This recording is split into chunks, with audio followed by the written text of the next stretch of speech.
Hello नमस्कार साथियों, कैसे हैं आप लोग? बढ़िया सब। मैं आयुष उपाध्याय स्वागत करता हूं आप लोगों का जीएस वर्ल्ड के यूट्यूब चैनल पर।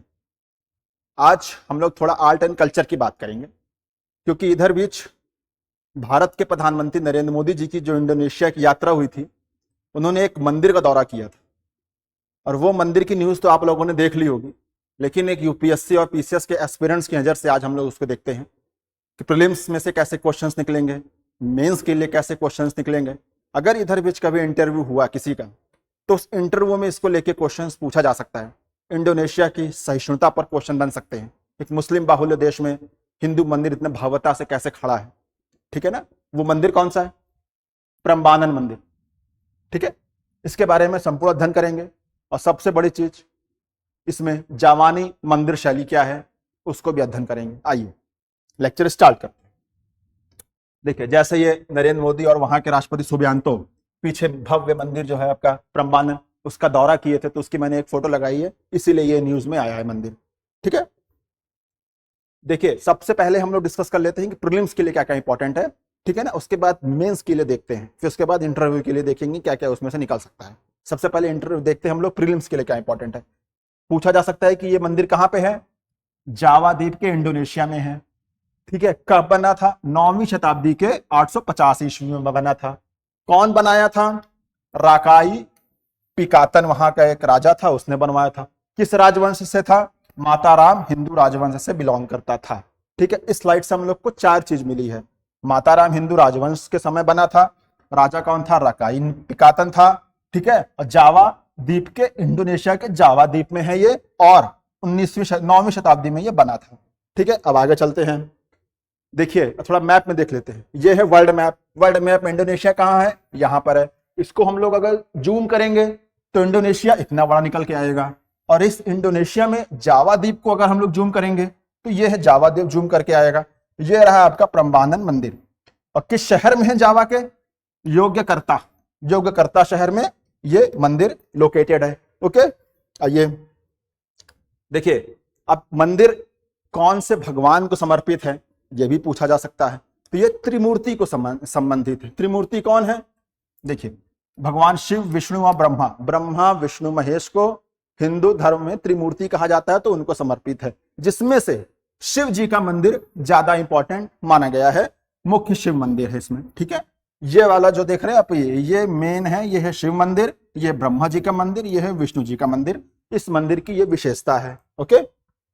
और देखिए, सबसे इंपॉर्टेंट, ये मंदिर जावानी हिंदू वास्तुकला में निर्मित है, ठीक है, जिसमें द्रविड़ शैली का भी प्रभाव देखा गया है। और यह मंदिर यूनेस्को विश्व धरोहर की साइट भी है, जिसको 1991 में यूनेस्को ने विश्व धरोहर घोषित किया है, ठीक है। ये हो गया प्रीलिम्स के लिए। अब आइए, अब देख ले हम लोग मेंस के लिए क्या क्या इंपॉर्टेंट है। मेंस के लिए सबसे ज्यादा इंपॉर्टेंट है जावानी हिंदू वास्तुकला और द्रविड़ शैली क्या है, इन दोनों में क्या डिफरेंस है। आइए इसको एक बार देख लेते हैं, क्योंकि हम इसको द्रविड़ से ही क्यों उसमें डिफरेंस कर रहे हैं, क्योंकि इसकी जो बनावट है कुछ कुछ द्रविड़ शैली से मिलती है, इसलिए अगर क्वेश्चन आएगा तो द्रविड़ से आएगा, नागर से नहीं आएगा, ठीक है। आइए इसको देख लेते हैं। जैसे हम लोग मंदिर की एक मैंने फोटो लगा दी है, आप लोग देख सकते हैं अपने स्क्रीन पर। यह है शिव जी का गर्भगृह, ये है ब्रह्मा जी का गर्भगृह, और ये है विष्णु जी का गर्भगृह, ठीक है। और ये छोटे मोटे देवताएं जो होते हैं उनके मंदिर का ये गर्भगृह है, ठीक है। ये पूरा मंदिर है। आइए अब हम लोग देख लेते हैं द्रविड़ शैली बनाम जावानी वास्तुकला के 5 सबसे महत्वपूर्ण अंतर, ठीक है ना। यही अंतर अगर आप जान ले जाएंगे तो जावानी शैली और द्रविड़ शैली में आप लोग को अंतर स्पष्ट हो जाएगा, ओके। आइए देखिए, ये तो शैली है। आपको हम पहले इसमें से आपको मैप से आपको हम बता दें, सॉरी इस फोटो से आपको बता दें कि मुख्य अंतर क्या क्या होता है। देखिए, ये है मदुरै का मीनाक्षी टेम्पल, जो द्रविड़ शैली का एग्जाम्पल है, और यह प्रम्बानन मंदिर इंडोनेशिया का जो जावानी मंदिर शैली का एग्जाम्पल है, ठीक है। सबसे महत्वपूर्ण और पहला अंतर क्या होता है? देखिए ध्यान दीजिएगा, इसको नोट डाउन कर लीजिएगा। सबसे महत्वपूर्ण होता है तोरण द्वार। तोरण द्वार मतलब मुख्य द्वार, जहां से श्रद्धालु अंदर जाते हैं मंदिर के अंदर। तो हम लोगों को मीनाक्षी मंदिर की जो फोटोज दिखाई जाती है वो हम लोगों को अधिकतर ये दिखती है, पर ये मंदिर नहीं है, ये गर्भगृह नहीं है, ये तोरण द्वार है। इसमें से श्रद्धालु अंदर जाते हैं, ठीक है ना। इसका गर्भगृह, इसके अंदर जाने के 100 मीटर बाद एक गर्भगृह है मंदिर, वो मेन मंदिर है। ये स्टार्टिंग का सिर्फ तोरण द्वार है, गेट है, ठीक है। देखिए कितने भव्यता से, विशालता से द्रविड़ शैली में तोरण द्वार को बनाया जाता है। और इसमें देखिए तोरण द्वार छोटा सा है, मंदिर के अंदर गर्भगृह से पहले एक तोरण द्वार है। तो पहला अंतर क्या है, तोरण द्वार, ठीक है। दूसरा अंतर क्या है, इनकी छत देखिए, द्रविड़ शैली की छत जो है सपाट होती है, ठीक है ना। और इनकी छत देखिए झुकी द्वार होती है, ढाल नुमा होती है। क्यों? क्योंकि यहाँ की जलवायु है उष्ण कटिबंधीय जलवायु, ठीक है ना। यहाँ की जलवायु उष्ण कटिबंधीय नहीं है अपने दक्षिण भारत की। तो उष्ण, ऐसा क्या हो जाता है, उष्ण कटिबंधीय जलवायु में क्या होता है, बारिश खूब होती है। जब बारिश खूब होती है तो पानी जमे ना, इसलिए ढाल नुमा बनाया जाता है ताकि पानी गिर जाए। और ऐसी कोई समस्या इसमें होती नहीं है, इसलिए लोग अपनी सपाट छत बनाते हैं। एक छत का अंतर है, एक गेट का अंतर है, और दूसरा चौड़ाई का अंतर है। जो आपका, इसको पहले मैं क्लियर कर दूं क्योंकि थोड़ा सा अंतर बताना है। तो द्रविड़ शैली के जो मंदिर होते हैं वो लोग चौड़ाई में ज्यादा होते हैं, क्योंकि उनके पास जगह की कमी तो है नहीं, क्योंकि ये प्रायद्वीप है अपना दक्षिण भारत, और ये है अपना है द्वीप। द्वीप के कंपेयर में प्रायद्वीप के पास जगह बहुत होती है, और द्वीप क्या होता है, छोटा होता है, उसके पास जगह कम होती है। इसी वजह से जो द्रविड़ शैली के जो मंदिर बनते हैं उनके पास जगह होती है, तो वो लोग अपना एक्सपैंड करते हैं चौड़ाई में। इनके पास जगह कम होती है तो ये लोग अपना एक्सपैंड करते हैं ऊंचाई में, ठीक है। ये ऊंचाई में बहुत ऊपर होते हैं और ये चौड़ाई में बहुत ऊपर होते हैं, ठीक है ना। एक ये हो गया। और दूसरा अंतर आप देख सकते हैं, जो आपका जवानी शैली का मंदिर है ये आपके काले पत्थरों से बना है, और ये आपका ग्रेनाइट से बना है। क्यों? इसका भी कुछ साइंटिफिक कारण होगा। देखिए इसका भौगोलिक कारण देखिए आप, क्योंकि इंडोनेशिया द्वीप जो है ना वो बना है आपका ज्वालामुखी से बना है, वो ज्वालामुखी द्वीप है, ठीक है ना। ज्वालामुखी द्वीप के कारण वहां पर जो पत्थर होते हैं वो काले पाए जाएंगे। तो आपके पास जितना संसाधन होगा आप उसी संसाधन का प्रयोग करके आप वास्तुकला खड़ा करेंगे, जाहिर सी बात है। इनके पास ग्रेनाइट था, इन्होंने ग्रेनाइट से खड़ा किया, इनके पास काला पत्थर था, काला पत्थर से खड़ा किया, तो आज वही उनकी विशेषता बन गई है, ठीक है। और एक और अंतर देखिए, इनकी जो मंदिर की ऊंचाई है ना, शिखर, ये बहुत ऊंची होती है। पौराणिक कथाओं में, हिंदू धर्म के पौराणिक कथाओं में मेरु पर्वत का उल्लेख है, ठीक है ना। मेरु पर्वत क्या होता है कि मेरु पर्वत को पृथ्वी का केंद्र माना गया है, और कहा गया है कि पर्वत बहुत ऊंचाई पर होता है, वो ब्रह्मा जी वहीं पर बैठकर पूरे सृष्टि को रचते हैं। ये एक पौराणिक कथाओं में हिंदू धर्म में है। तो उसी से प्रेरित होकर मेरु पर्वत के आकार के रूप में यहाँ पे शिखर बनाए जाते हैं, पर इनके कंपेयर में इनके शिखर छोटे होते हैं, ठीक है ना। ये अंतर है। ये मुख्य महत्वपूर्ण 5 अंतर होते हैं, जिसको हमने, ये देखिए स्लाइड में मैंने लगाया है। देखिए प्रवेश द्वार का मैंने अंतर बताया है। इनका क्या होता है, गगनचुंबी होता है। मीनाक्षी मंदिर का टेम्पल तुरंत आपके दिमाग में आ जाना चाहिए। इनका साधारण होता है, मैंने बताया कि छोटा सा गेट होता है, झुक के अंदर जाया जा सकता है उसमें, ठीक है। मुख्य शिखर होता है इसमें, ठीक है ना। इसमें गर्भगृह के ऊपर शिखर होता है। जैसे मैंने आपको बताया कि तोरण द्वार के अंदर 100 मीटर जाने के बाद आपको गर्भगृह दिखेगा, पर इसमें ऐसा कुछ नहीं होता। और इसमें मेरु पर्वत से ये लोग अपना इंस्पायर होते हैं, जो एक पौराणिक कथा मेरु पर्वत है, ठीक है। और देखिए इसमें मैंने पत्थर की बात की है, ग्रेनाइट का उपयोग करते हैं ये लोग, ज्वालामुखी एंडेसाइट का उपयोग करते हैं। देखिए ज्वालामुखी करते हैं क्योंकि वो ज्वालामुखी से बना है वो द्वीप, ठीक है। विस्तार इनका 36 होता है, 36 होता है। इनका विस्तार ऊर्ध्वाधर होता है, जो मैंने आपको बताया जगह की वजह से एक्सपैंड नहीं कर पाएंगे क्योंकि द्वीप है वो, ठीक है। जलवायु शुष्क और गर्म मौसम की होती है यहाँ पे, और यहाँ पे उष्ण कटिबंधीय वर्षा होता है, क्योंकि उष्ण कटिबंधीय वर्षा वन जो होते हैं ना, जो उष्ण कटिबंधीय वर्षा वाले जो क्षेत्र होते हैं वहां पे रोज कम से कम 4-5 के आसपास शाम को पानी बरसता है, बारिश होती है, ठीक है ना। इसी वजह से उनके शिखर ढालनुमा बनाए जाते हैं। ये मुख्य अंतर है, देखते रहिएगा।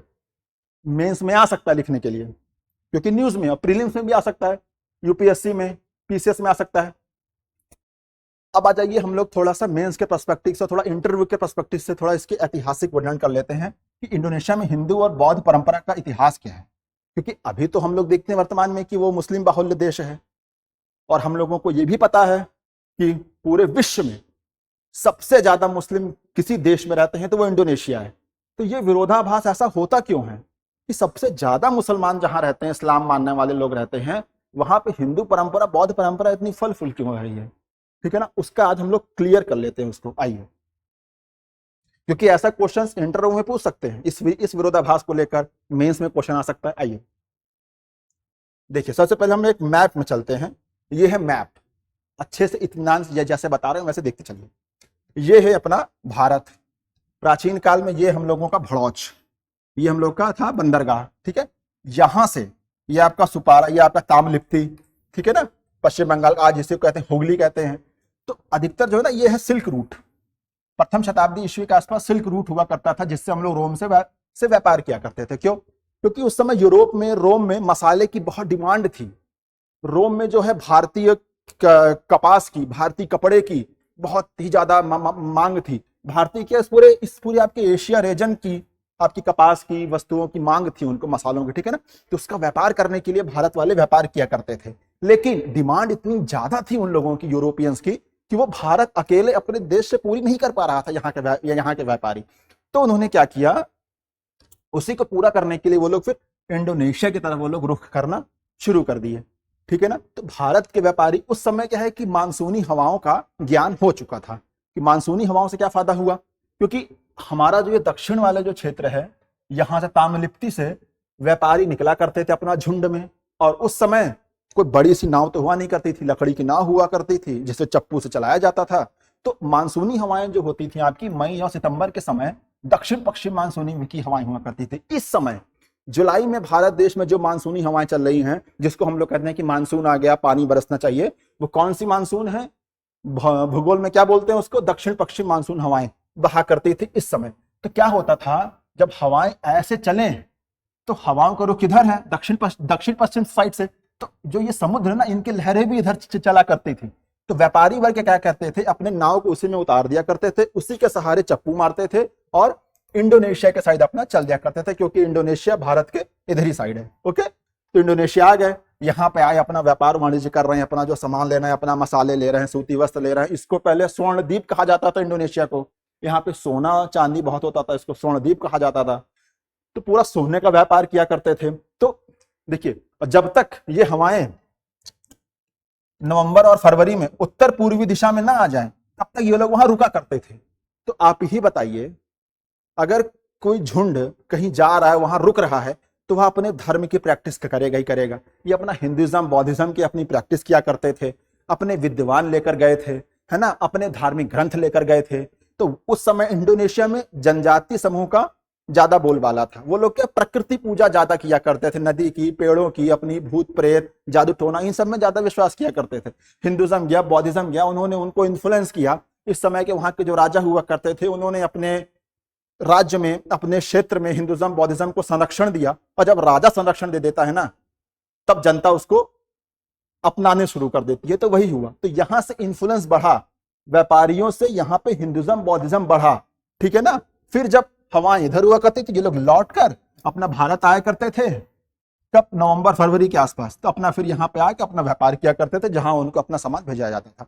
तो अब जाने ना, हिंदुइज्म बौद्धिज्म पहुंचने का मेन कारण क्या था? यहाँ पे अपने व्यापारी वर्ग, भारतीय व्यापारी लोगों ने यहाँ पे उसको फैलाया, ठीक है। ये है पूरा, देखिए वही चीज मैंने इसमें स्लाइड में लगाई है।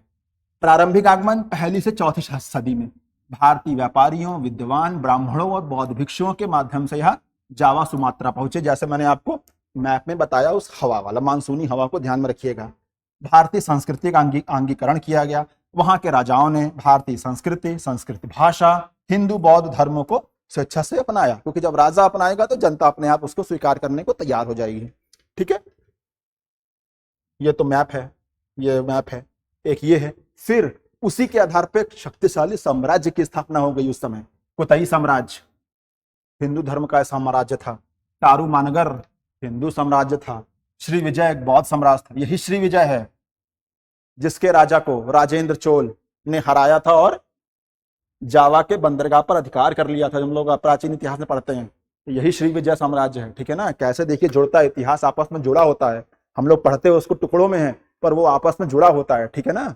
ये आप ध्यान दीजिएगा। फिर 13वीं सदी के आसपास जब भारत देश पर इस्लाम लोगों का प्रभुत्व स्थापित हो गया, इस्लामिक सत्ता आ गई, सल्तनत काल आ गया था, तो वो लोग व्यापार वाणिज्य के लिए 13वीं शताब्दी में इस्लाम वाले भी अपना अरब, फारस और भारत से इस्लाम वाले भी इंडोनेशिया पहुंचना शुरू कर दिए। तो आज जो आप देखते हैं इस्लाम धर्म कहां से आया है, वो यहां से आया है। इसका मतलब हिंदुइज्म, बौद्धिज्म और इस्लाम तीनों को वहां पे पहुंचाने वाले कौन है? व्यापारी वर्ग है।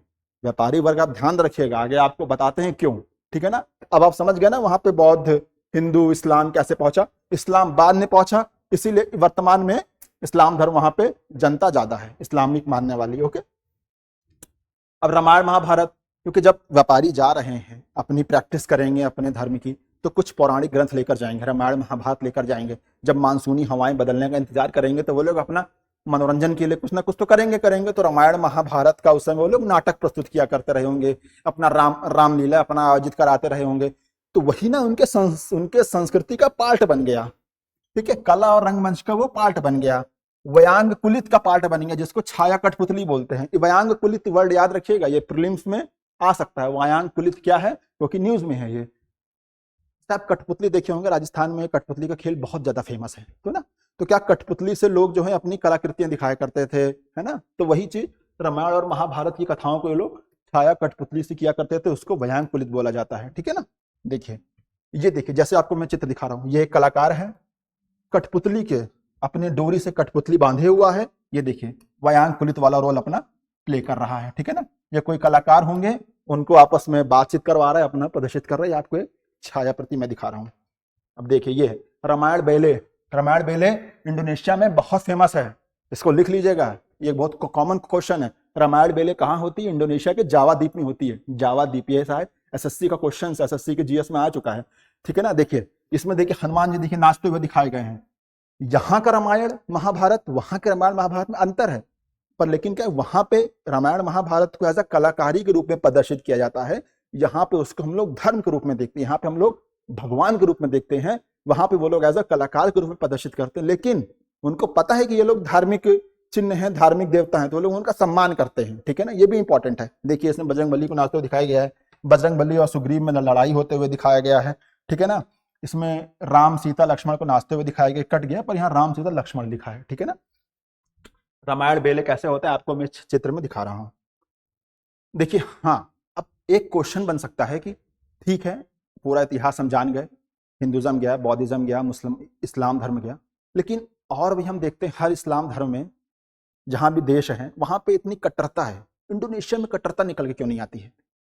सबसे ज्यादा जब जनसंख्या है यहाँ पे इस्लाम की, ठीक है ना, और इतने अच्छे तरीके से लोग अपनी संस्कृति को हिंदुज्म और बौद्धिज्म में जोड़ के देखते हैं, तो वहां पे कट्टरता क्यों नहीं है? उसका उत्तर है, अगर इंटरव्यू में क्वेश्चन पूछे, मेंस में क्वेश्चन तो ऐसा कम आएगा, पर इंटरव्यू में ऐसा क्वेश्चन आपसे पूछा जा सकता है, पैनल पूछ सकता है, तो उसका सिंपल सा उसमें एग्जाम उत्तर है ये। क्यों? क्योंकि इंडोनेशिया की संस्कृति और धर्म दोनों अलग है। ठीक है ना। इंडोनेशिया की जनता, वहां की गवर्नमेंट जानती है कि वहां संस्कृति और धर्म में जमीन आसमान का अंतर है। क्या? संस्कृति एक जीवन जीने की शैली है, ठीक है, और धर्म व्यक्तिगत उपासना की चीज है। ठीक है ना।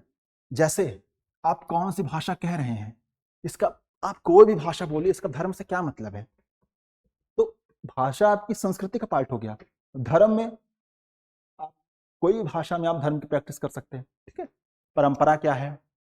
जैसे अपने हाथ जोड़ना एक परंपरा है। ठीक है ना। बड़ों के पैर छूना एक परंपरा है। ठीक है ना। तो वो हमारी संस्कृति का पार्ट है, भारतीय संस्कृति का पार्ट है, इसका कोई धर्म से रिलेशन नहीं है इसका। ओके। योगा करना हम लोग की संस्कृति है, योगा, इसीलिए आज कई इस्लामिक देशों में भी योगा प्रैक्टिस की जा रही है, क्योंकि वो संस्कृति का पार्ट है, धर्म से कोई इसका रिलेशन नहीं है। ठीक है। खान पान, अब बताइए भोजन का धर्म से क्या संबंध है? ये इंडोनेशिया वाले जानते हैं, इस वजह से वो संस्कृति और धर्म को अपना अपना अलग मान के चलते हैं। ठीक है ना। पहनावा, त्योहार, परिवार व्यवस्था, साहित्य, संगीत, कला, ये सब अपना अलग अलग होता है, ये सब संस्कृति का पार्ट है। धर्म में आस्था और उपासना की चीज है। ठीक है ना। हिंदुज्म, बौद्धिज्म, देखिए आप आज आप किसी और धर्म में हैं, कला किसी और धर्म में परिवर्तित आप हो सकते हैं। जाहिर, अगर आज आप हिंदुज्म में, कला बौद्ध में, इस्लाम में आप जा सकते हैं, वो आपके स्वेच्छा से आप कर सकते हैं। ठीक है। लेकिन क्या ये बताइए, कल अगर आप दूसरे धर्म में गए तो क्या आप अपना खान पान बदल देंगे? नहीं बदलेंगे ना। आज जो खाते वो भी कल ही खाएंगे। आप जिस संगीत का आप उपयोग सुनते हैं अपने आपको अच्छा लगता है, क्या वो संगीत छोड़ देंगे? नहीं ना। आपको वही टेस्ट पसंद आएगा संगीत का, कि हमें वैसे ही गाना चाहिए, हमें अरिजीत सिंह के सुनने हैं कि हमें सोनू निगम के सुनने हैं। तो उसका धर्म से कोई संबंध नहीं। एक संस्कृति अलग होती है, धर्म अलग होता है। ठीक है ना। अभी इसके हम और अंदर अगर चले गए ना तो फिलॉसफी का पार्ट हो जाएगा, फिर धार्मिक बातें होंगी, फिर हाथ जोड़ना पड़ जाएगा सबको। इसलिए अब मैं इस टॉपिक को यहीं रोक रहा हूं। इसका मतलब आपका कॉन्सेप्ट क्लियर हो गया होगा। ठीक है ना। अब हम लोग जानते हैं कि ये विचारधारा इंडोनेशिया में पनपी क्यों, उसका आधार क्या है। अब आप आ जाइए इतिहास के वर्णन में, जो मैंने किया था, एक मैंने कहा नहीं था व्यापारी वर्ग, आप ध्यान में रखिएगा। अब देखिए क्यों हुआ ऐसा, ऐसे सोच इंडोनेशिया में क्यों जन्म ली? इसका कारण है व्यापारी वर्ग। आज भी आप देख रहे हैं, प्राचीन काल से चला आ रहा है, जितने भी व्यापारी वर्ग हैं, उद्योगपति हैं, वो लोग अपना पैसा वहीं इन्वेस्ट करेंगे जहां शांति होती है, ठीक है ना। ये होता है, जहां पे अशांति होगी वहां पे उद्योगपति और व्यापार नहीं चल पाएगा। तो ये व्यापारी वर्ग जानता था, क्योंकि हिंदुज्म, बौद्धिज्म, इस्लामिक सब इंडोनेशिया में कौन लेकर गया? व्यापारी वर्ग लेकर गया। और व्यापारी वर्ग जानता है अगर हम इनकी संस्कृति का क्या कहते हैं उसको तवज्जो नहीं देंगे, इज्जत नहीं देंगे, तो हमारा व्यापार नहीं फूलेगा, हमें व्यापार नहीं मिलेगा, हमको सामान नहीं मिलेगा, हमारा विकास नहीं होगा। तो वो लोग उसका इज्जत करते थे, उनकी संस्कृति का, उसको वो लोगों ने बढ़ावा दिया, बल्कि और, ठीक है ना, उससे रिलेटेड उन्होंने व्यापार करना शुरू किया। तो शांति स्थापित की कुल मिला के। तो वही जो एक व्यापारी वर्ग की जो कोर विचारधारा नहीं होती है कि भाई शांत रहो, लड़ाई झगड़ा मत करो, समन्वय बना कर रखो, समन्वय रहेगा तो एक बाजार क्रिएट होगा, बाजार क्रिएट होगा तो हमारा लाभ होगा। तो वही विचारधारा इसी का आधार बनी, ठीक है ना। इंडोनेशिया के सहिष्णुता का आधार वही व्यापारी वर्ग का एक विचारधारा बनी है, ठीक है ना। तो हमें लग रहा है अब आपका क्लियर हो गया अगर कंफ्यूजन कि क्यों इस्लामिक देशों में, इस इस्लाम देश में क्यों कट्टरता नहीं है। और सब इस्लाम देशों में कट्टरता इसलिए है क्योंकि वो मिडिल ईस्ट में जो है उतना व्यापार करने के लिए वहां कुछ था नहीं। तो वहां पे जितना भी संसाधन था सीमित, उसको हड़पने के लिए लड़ाई और मारपीट का ही सहारा लिया गया, छीना झपटी मची रही, जिसकी वजह से उनके कट्टरता आ गई मिडिल ईस्ट के लोगों के अंदर। पर इंडोनेशिया में इसलिए नहीं है क्योंकि ये पहले से संपन्न था, इनके पास संसाधन थे जंगलों के, इनके पास स्वर्ण द्वीप था, सोना था इनके पास मसाले थे, तो इनके पास ऐसी चीज थी जिसका ये व्यापार कर सकें, इसलिए व्यापारी वर्ग यहाँ आकर्षित हुआ। तो आज वही व्यापारिक विचारधारा के आधार पर इन लोगों का धर्म और संस्कृति में अंतर, आज इसीलिए लोग फल फूल रहे हैं, ठीक है। हमें लग रहा है आपका क्लियर हो गया होगा कि क्यों इंडोनेशिया में ऐसा होता है और जगह क्यों नहीं होता। आइए थोड़ा सा हम लोग देख लेते हैं उदाहरण, जीवंत उदाहरण की क्या सच में ये लोग ऐसा मानते हैं। आइए देख लेते हैं। देखिए सबसे बढ़िया, इनका राष्ट्रीय प्रतीक क्या है? गरुण। गरुण इनका राष्ट्रीय प्रतीक है। और गरुण किसकी सवारी है? विष्णु भगवान की सवारी गरुण है, ठीक है। इनका राष्ट्रीय प्रतीक गरुण है। और हम लोगों का क्या है? अशोक चक्र, ठीक है। हम लोगों का राष्ट्रीय प्रतीक है सिंह जो है अशोक का, सारनाथ वाला। संस्कृति भाषा पे गहरा प्रभाव है क्योंकि जो हमारे हिंदू लोग गए थे व्यापारी, उन्होंने संस्कृत भाषा का वहां प्रचार किया धार्मिक ग्रंथों से। इनके भाषाओं में, इंडोनेशियाई भाषा में संस्कृति के शब्द भी देखे जाते हैं, ठीक है। हाँ सबसे इंपॉर्टेंट, राष्ट्रपति सुकर्णो। सुकर्णो कौन थे? इंडोनेशिया के राष्ट्रपिता हैं। इंडोनेशिया क्या बाद में डच्चों का, जिसको नीदरलैंड बोलते हैं, डच की कॉलोनी बन गई थी, डच लोगों की, ठीक है। तो उनसे आजाद हम लोगों ने किससे आजाद कराया? हम लोगों ने अंग्रेजों से आजाद कराया अपने कंट्री को, इन्होंने डच से आजाद करवाया। तो ये वहां के महात्मा गांधी हैं सुकर्णो, ठीक है ना। राष्ट्रपिता हैं ये। इनकी बेटी, क्या नाम था इनकी बेटी का? सुकमावती सुकर्णो पुत्री। इन्होंने क्या किया? 2021 में हिंदू धर्म अपना लिया। ये मुस्लिम थे, इन्होंने हिंदू धर्म अपना लिया। और इनका कहना है कि हमारी दादी हिंदू थी, इस वजह से हम भी अब हिंदू धर्म में आ रहे हैं। तो इसका कोई विरोध भी नहीं हुआ। बताइए, राष्ट्रपिता की बेटी धर्म परिवर्तन कर रही, पर इंडोनेशिया में कोई विरोध नहीं हुआ। क्यों? क्योंकि वही विचारधारा काम कर रही है जो मैंने आपको बताया अभी। इंडोनेशिया की मुद्रा में गणेश जी की मूर्ति है, क्या चित्र है, ठीक है ना। इंडोनेशिया में गणेश जी को शिक्षा का देवता माना गया है, ठीक है ना। शिक्षा का प्रतीक गणेश जी को माना गया है। तो इनका जो नोट है, ये देखिए नोट, इसमें गणेश जी है। ये 20,000 का नोट है इनका। ये नोट अब बंद हो गया इंडोनेशिया में, इसका खूब प्रचार होता है न्यूज चैनल में आप देखे होंगे, पर एज ए एस्पिरेंट्स आप जाने रहिए, इस नोट का बंद हो गया। 2008 में इंडोनेशिया की गवर्नमेंट ने इस नोट को छापना बंद कर दिया है। लेकिन 2008 से पहले ये चलता था, तो कहीं ना कहीं दिखता है कि इन्होंने गणेश जी को अपने नोट में जगह दिया, ठीक है ना। इनको शिक्षा का देवता माना गया है, ये देखिए। और इनका एक बाडुंग प्रौद्योगिकी संस्थान है, वहां पे जो है मुख्य प्रतीक उसका क्या है? भगवान गणेश। उनका राजकीय लोगो क्या है? भगवान गणेश, ठीक है ना। तो ये है इसका। ये लेक्चर की आखिरी स्लाइड थी। तो इससे ये कंफर्म हो रहा है, इससे आप लोगों को ये क्लियर हो गया होगा कि इंडोनेशिया क्यों इतना सहिष्णु है। और वो मंदिर जो मोदी जी गए थे भगवान जी वाले दर्शन करने, शंकर जी वाले, वो क्यों प्रीलिम्स के लिए इतना इंपॉर्टेंट आर्ट एंड कल्चर का है। और मेन से क्वेश्चंस अगर बनेगा तो इससे क्लियर हो जाएंगे, इंटरव्यू के कंफ्यूजन इससे दूर हो जाएंगे, ठीक है ना। इसको आप देख लीजिएगा अच्छे से। और यही है, थैंक यू वेरी मच। अगर आपको पीडीएफ चाहिए इसकी तो जीएस वर्ल्ड के टेलीग्राम चैनल से आप जुड़ जाइए, इसका आपको पीडीएफ मिल जाएगा। और आप बताइएगा कि आपको ऐसे हिस्ट्री के जो मैं वीडियोस बनाता हूं आपको पसंद आ रहे हैं कि नहीं आ रहे हैं। ईमानदारी से आप कमेंट में बताइएगा। और लाइक कीजिए, सब्सक्राइब कीजिए और शेयर कीजिए। और thank you very much. This is आयुष्पद, शाइनिंग ऑफ।